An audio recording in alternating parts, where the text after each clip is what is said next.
Casi desde siempre el mundo de la lucha libre profesional ha sido un negocio muy abierto en cuanto a las personas que la conforman se refiere, encontrando en esta a lo largo de la historia todo tipo de individuos que por una razón u otra decidieron conducir sus vidas por la línea de este entretenimiento deportivo.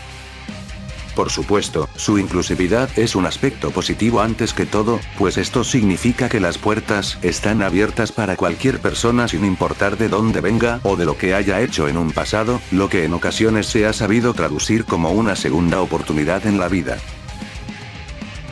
Este video trata precisamente sobre aquellos luchadores que tuvieron una etapa en sus vidas de la que seguramente no están muy orgullosos que digamos, pues en estas se han visto en no exactamente sus mejores momentos, lo que los llevó a estar metidos en incidentes de alguna índole, o incluso al cometimiento de crímenes de relevancia bastante destacable, siendo estos comprendidos tanto en una fase antes, como después de haber incursionado en el mundo de la lucha libre.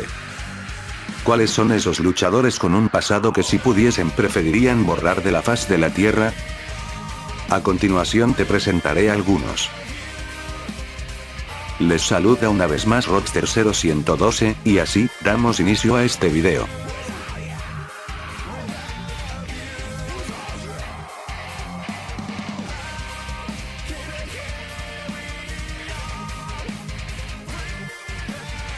Randy Orton ha sido una de las figuras más grandes en WWE los últimos 12 años, trayendo tras de sí una trayectoria en la empresa sumamente laureada a partir de recibir un impulso casi inmediato a su debut, y mantenerlo mientras gradualmente su popularidad iba en aumento hasta lo que conocemos actualmente, siendo uno de los luchadores más representativos de la empresa. Por desgracia, no se puede decir lo mismo de su corta carrera militar. Después de que su padre Bob Orton hablara con él intentando introducirlo en el mundo de la lucha libre, este se negaría debido a que no estaba a gusto con la idea de llevar una vida que requería pasar tanto tiempo en la carretera, y cuando un oficial de reclutamiento para los Marines se presentó en su escuela secundaria, Orton decidió optar mejor por este camino. Tras enlistarse teniendo 18 años de edad, Randy fue asignado al campo de Pendleton en California, y casi de inmediato las cosas tomaron un giro a peor, pues el entonces futuro luchador se dio cuenta demasiado tarde que su elección como alternativa a la oferta de su padre no había sido la más acertada que digamos, por lo que empezó a despreciar su profesión, así como también empezó a buscar una forma de ser liberado. Presuntamente, Randy intentó hacerse daño a sí mismo y fingió cojeos durante casi un mes con la esperanza de ser enviado a casa, y como esto no funcionó, decidió irse de todos modos y sin autorización, durando 3 meses fuera y con la ilusión de que las fuerzas militares fuesen para arrestarlo y finalmente expulsarlo, aunque tristemente para él nadie se presentó. Debido a esto regresó a la base por cuenta propia esperando una fuerte reprimenda, recibiendo a cambio la simple orden de regresar a su puesto, lo cual fue el límite de Orton, negándose a obedecer a su superior, por lo que fue condenado a 115 días de prisión militar, de los cuales solo cumpliría 38 además de otorgársele su tan deseada baja deshonrosa del ejército.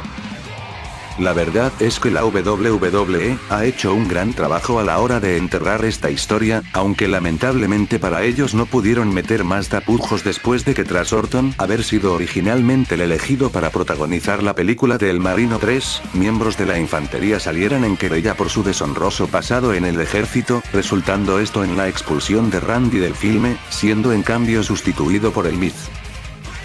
Si bien el luchador ya se ha disculpado y ha mostrado su arrepentimiento por sus actos en el pasado, e incluso ha intentado redimirse de alguna forma, siendo de los trabajadores más activos en apoyo a las tropas, todavía al día de hoy, aunque en menor medida, se mantiene cierta animosidad hacia él, siendo considerado por varios como una vergüenza para el uniforme.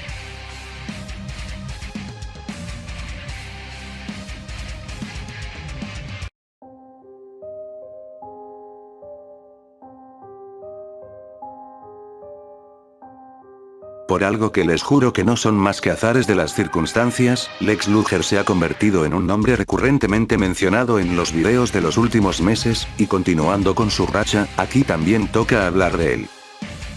Siendo una de las figuras más polarizantes de la lucha libre durante la década de los 90, Lex había sido bendecido con un cuerpo de físico-culturista el cual sirvió como el factor principal para el enorme impulso que alcanzó a lo largo de toda su carrera, y si bien siempre quedó a la sombra de un Hulk Hogan, un Ric Flair o un Bret Hart, ciertamente su carrera era de forma sobrada para ser considerada exitosa, aunque desafortunadamente para el hombre, su vida detrás de los cuadriláteros no ha tenido tanta suerte. Uno de los principales, o más bien el principal escándalo en la vida de Luger, y lo que le ha reservado un puesto en este video, es toda la historia alrededor de su tiempo de amorío con la en ese momento ex esposa de Randy Savage, Miss Elizabeth, como cuando fue arrestado por violencia doméstica en abril del 2003, mientras esta fue encontrada con visibles moretones en la cara, aunque lo peor vendría menos de un mes más tarde, cuando Elizabeth fue encontrada muerta el 1 de mayo en la casa que compartía con Lex, debido a la ingestión de un cóctel de vodka con analgésicos, en lo cual, aunque Luger no tuvo que ver directamente, no fue suficiente para salvarlo del escarmiento público. A esto solo le seguirían más problemas, que van desde la suspensión de su licencia de conducir, hasta una posterior detención por posesión de distintos tipos de esteroides, por lo cual fue acusado de 13 delitos y declarado culpable en 2005, recibiendo una sustancial multa y 5 años de libertad condicional, por lo que es fácil mencionar esta etapa como la más oscura en la vida del luchador.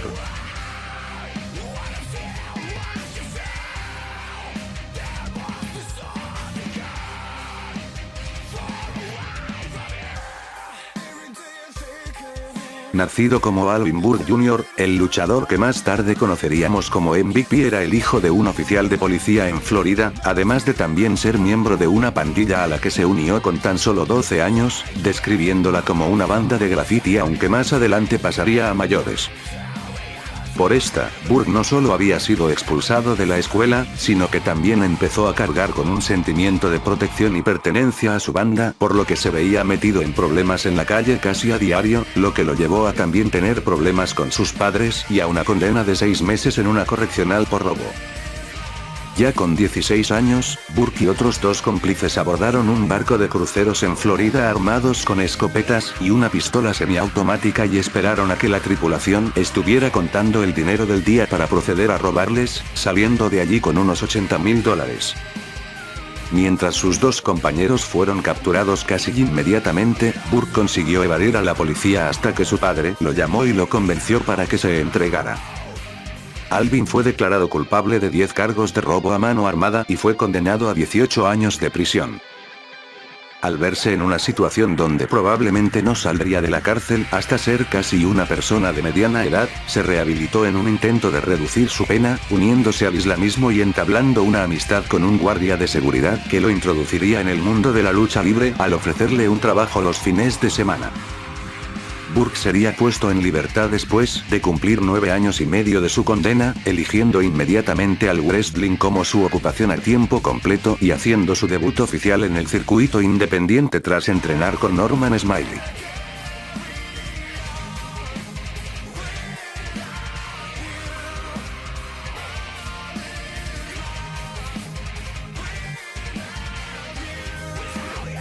Si bien Sid nunca fue precisamente el luchador más dinámico, sí que supo generar su encanto entre el público, recibiendo una enorme reacción donde quiera que fuera, y logrando consolidar su lugar en la industria a lo largo de 12 años. Sin embargo, su carrera siempre se verá manchada por su incidente con Arn Anderson en la década de los 90, el cual casi le cuesta la vida a este último, y su carrera, junto con su vida fuera de prisión a Sid.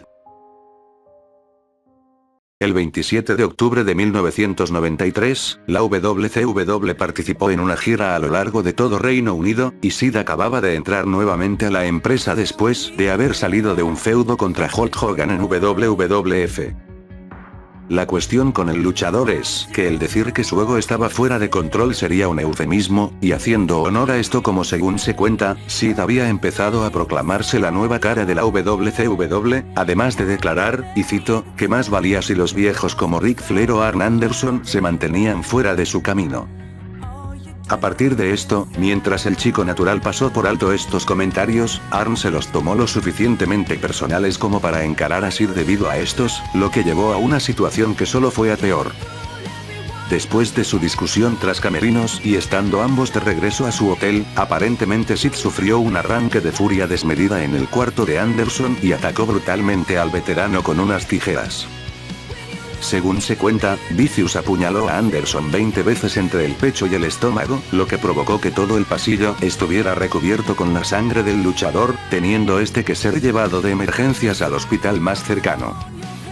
Afortunadamente, Arn sobrevivió a su terrible experiencia con Sid, mientras este fue inmediatamente liberado de su muy lucrativo contrato con la empresa de Ted Turner.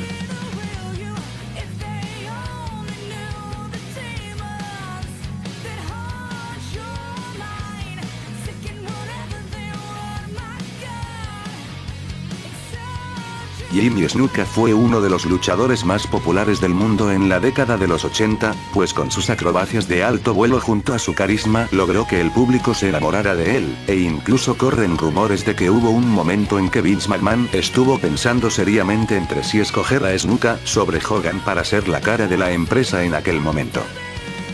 Todos sabemos quién acabó siendo el escogido, pero esta elección fue todo menos algo al azar, pues aunque Jimmy era el luchador más taquillero en aquel momento, distintos factores causaron su rechazo, como el uso de drogas hasta algo muchísimo peor, siendo esto la sorpresiva muerte de su amante Nancy Argentino. El 10 de mayo de 1983, tras haber realizado unas grabaciones para WWF en Pensilvania, Snuka llamó al servicio de emergencias notificando que su novia Nancy estaba herida, y cuando los paramédicos llegaron trasladaron a la mujer, que presentaba graves lesiones en la cabeza, al hospital, donde murió pocas horas después producto de las heridas, mientras que el médico forense informó más tarde que los traumas cerebrales que había sufrido Argentino fueron producto de golpes con algún objeto contundente, además de que su cuerpo presentaba numerosos cortes y contusiones, lo cual apuntaba a un posible caso de violencia doméstica, por lo que el forense recomendó que el caso fuese investigado como un asesinato, siendo Snuka el único sospechoso, aunque el caso nunca fue cerrado. En 1985, la familia de Argentino ganó un juicio contra Jimmy por $500,000, los cuales nunca fueron pagados debido a supuesta incapacidad financiera por parte del luchador en aquel entonces. El caso continuaría abierto durante más de 30 años, y en 2015 un fiscal ordenaría reabrir la investigación, lo que concluyó al declarar a Snuka como culpable por homicidio en tercer grado, siendo condenado a prisión domiciliaria junto con una fianza de $100,000, que lo mantendría fuera de una cárcel, costándole al luchador, entre otras cosas, su puesto en el Salón de la Fama de WWE, junto con cualquier cosa que le haga una alusión directa. Si el video te gustó, no olvides dar pulgar arriba y suscribirte si no lo has hecho aún. También puedes seguirme por mi página de Facebook, cuyo link estará en la descripción. Les habló Rockster 0112. Nos vemos muy pronto.